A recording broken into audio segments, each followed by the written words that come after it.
ভিডিওটা মিথ্যে। আমি যখন ঢুকেছিলাম আমার হাতে কোনো ছুরি ছিল না। এই ভিডিওটা মিথ্যে। এটা আমার করা ভিডিও নয়, এটা আমি নয়। এই ভিডিওটা এটা মিথ্যে।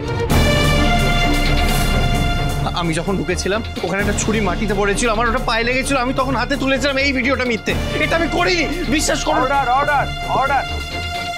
আপনাকে যখন জিজ্ঞেস করা হবে তখনই আপনি বলবেন।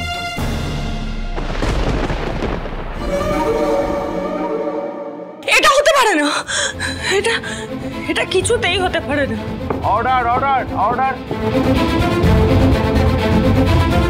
এটা হতে পারে না।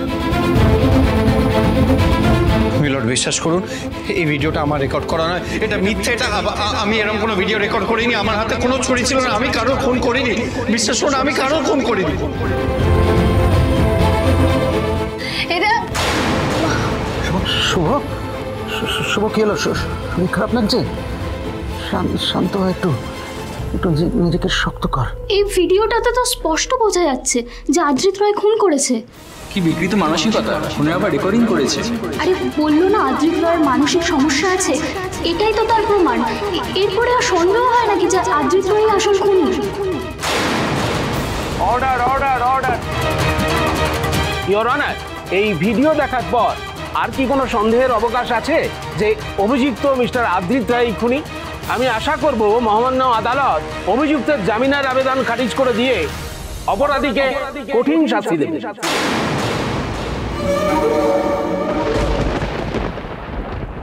ইওর অনার, যদিও বা এই ভিডিওটা আমি নিজেই আদালতের কাছে পেশ করেছি, তবুও মহামান্য আদালতের কাছে আমার একটা ছোট্ট নিবেদন।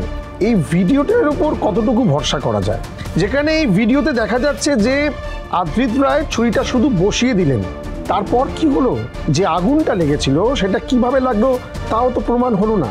এই ভিডিওটার সত্যতা কিভাবে নির্ধারণ করা যাবে?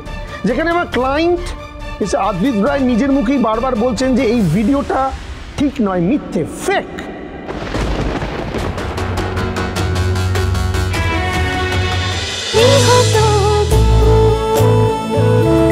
গৃহপ্রবেশ সোম থেকে রবি রাত 10টায় স্টার জলসায় ও জিও হটস্টারে।